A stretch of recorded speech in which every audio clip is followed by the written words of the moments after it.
How's it guys? Welcome back to the channel. So I wanted to quickly jump on and give a quick introduction to the video that's going to follow, the vlog that's going to follow on the Kgalagadi Transfrontier National Park. So I absolutely fell in love with this park in 2018 when I first visited it, and was quite surprised when I told people about it and they actually didn't know where it was to start off with. If you know the map of South Africa, the Kgalagadi Transfrontier Park is on the pointy bit in the Northern Cape that shares the border with Namibia and Botswana. The park itself is quite remote, so it's 10 or 11 hours to drive there from Johannesburg and about 8 hours from Cape Town. And I think that's one of the beauties of the park. It's a remote wilderness that is part of the savanna biome, so it has vast grasslands interseeded with some trees here and there, mostly camel thorn trees and some other acacia species that are hardy enough to survive the harsh temperatures and low rainfalls. And even though it's quite a big park that's filled with wildlife, it doesn't get as much traffic through. And speaking to one of the rangers at the park on one of the afternoon game drives, he actually highlighted the fact that it's not for the lack of accommodation options, but rather the traffic that the roads can actually handle, that numbers of visitors to the park are kept down. So it does help keep sightings a bit more manageable. You've got 4 or 5 vehicles at a sighting at any given time, and it's almost a different experience to the Kruger. So because they keep the number of visitors down inside the park, getting bookings are quite difficult. So you'll see I mentioned it in the video as well. When I was traveling back from Cape Town, I wanted to stay in the park, and I had a week to play with, but getting the bookings that I wanted all consecutively at the different camps actually proved quite hard. So it gets booked out well in advance. 11 months is when the bookings open, and I think within that first month of the booking opening, all the camps are booked out. So for instance, if you want to travel in December next year, you'll have to book in January to make sure that you have accommodation. Because I travel by myself, and I can camp if I want to, I think there is a little bit of flexibility, but like with this trip I didn't get bookings at Nossob, which I really love to visit as well. So this would be my second visit to the park, and I'm going to break it up into 2 segments. So the first couple days at Twee Rivieren, and then the next couple days at Mata. And I'll kick the video off now. Oh, just quickly, I would say that this was made in September, in the beginning of September, and I do apologize for the delay in getting the content onto the channel. I think it's just working through a backlog of a lot of content, as well as serious load shedding we've had throughout October and into November. That's stifled productivity, I would say. But yeah, I will be working through this backlog of content that I do have, and slowly putting it up. So thanks again for supporting the channel, and if you are not subscribed yet, I'd really appreciate that. The next target is 500 subs, so we're about 40 away. Please like the video, share the content, And yeah, I'll hand you over to myself from 2 months ago.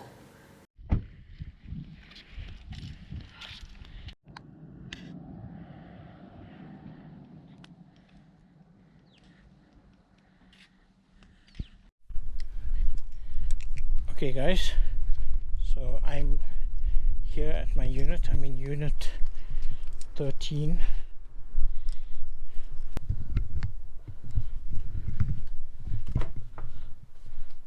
So here's the kitchen. So it's a 2-bed unit. And then bathroom through here. Oh, this is a disabled unit that they've given me. Can tell from the bathroom. Still functions. So I'm just gonna unpack. I've got this unit for 2 nights before moving on to Matamata. So I'm just gonna unpack the car. The car needs a bit of a clean up, so can get all of the stuff out, and then I'll repack it tomorrow night, get ready for the trip to Matamata.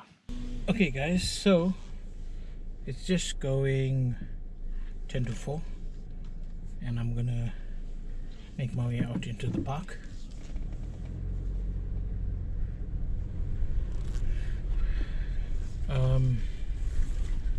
First I need to deflate the tires, because they recommend that you drive on, you know, soft tires because of all the roads being corrugated or sand.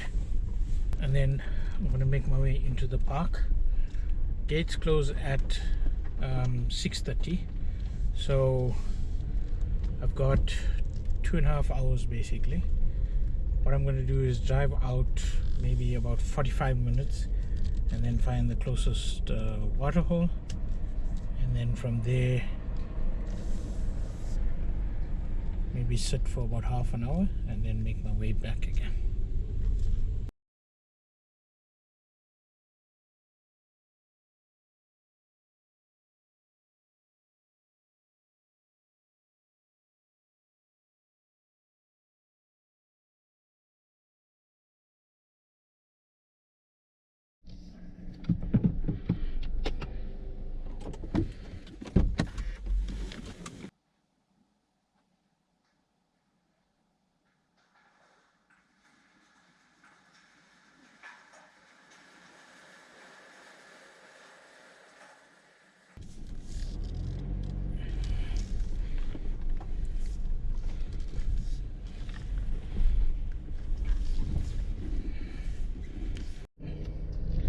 Okay guys, in the park and off on the drive.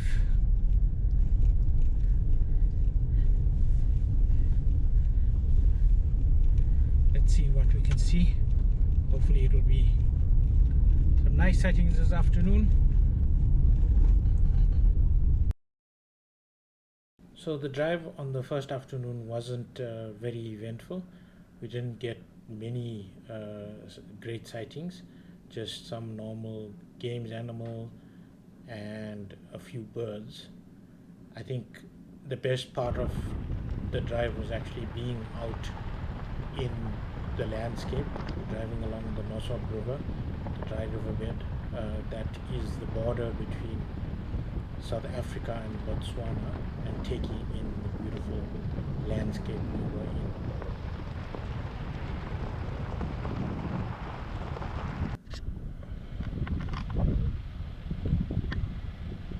The tree is covered with a massive sociable weaver's nest, so they are communal nesters, and sometimes they have pygmy falcons that actually nest with them as well.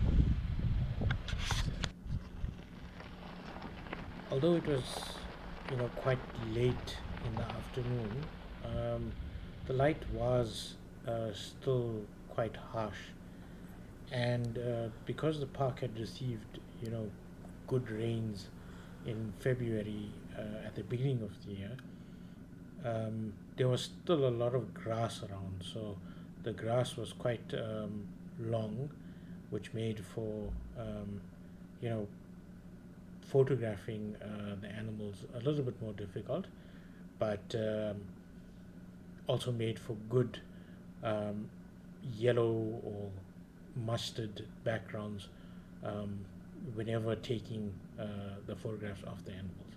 So the park was a bit monotone in that sense, um, being dry and the end of winter, waiting for the summer rains. But it was also good to see the park in the condition it was in.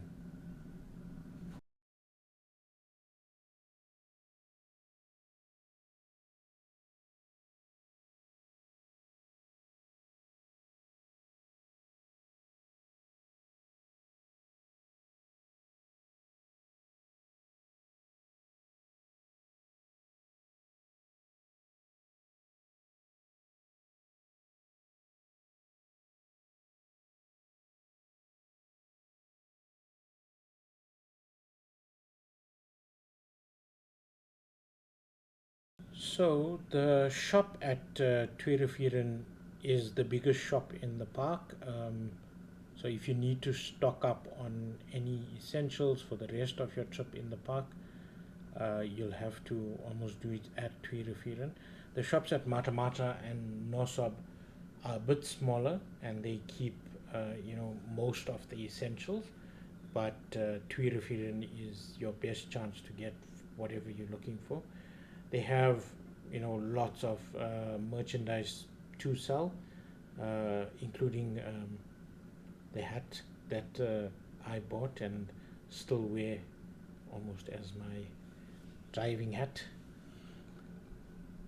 And yeah, then they have grocery essentials, snacks and ice creams and some preserves, some fresh fruit and vegetable as well.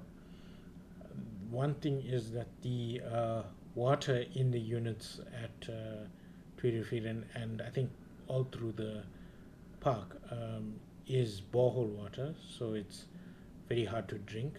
So you'll have to buy any water that you are going to drink or cook with.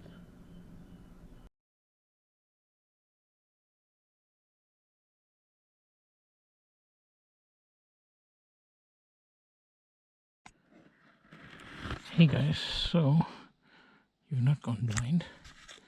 What you're looking at is the water hole at the hide here at Twee Rivieren. I had my supper and I came on a bit of a nighttime mission. So when I came in today, the lady at reception gave me the directions to basically everything: the shop, the actual accommodation I'm in, and then also she said this hide is worth a visit because, as you can see, it is lit up and there is a source of water. So sometimes they do get animals that come through and use this. And at night you have the possibility of seeing, some big cats which are active during the night come down. So the hide is a bit of a hike away from the accommodation. I'd say it's about 800 meters from where I'm staying and about 500 or 600 meters up a sand dune. So you do need the torch to find your way in the dark. And the torch and closed shoes also help to protect you against things like scorpions or snakes that may be active during the night. So I'm going to spend a few minutes here, see how it goes and see what comes past, and then we'll head back to the accommodation. Okay guys, so I spent about 50 minutes there at the hide. The cold is starting to get to me, so I decided to make a move. There's not much happening in front of the hide. There's only a few drongos that are catching insects that are attracted by the floodlights. Other than that, it's just pretty quiet. So I'm gonna walk down the dune again. So this is the edge of the camp almost.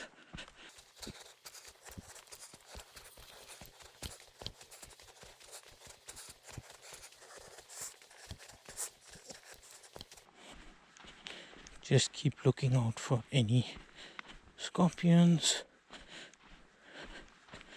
and hopefully by me making a noise I scare off any snakes that may be here. But it's pretty cold, so hopefully they're all far away from where I am. One interesting tidbit I got on the evening drive the next day was that during lockdown a leopard got into camp, and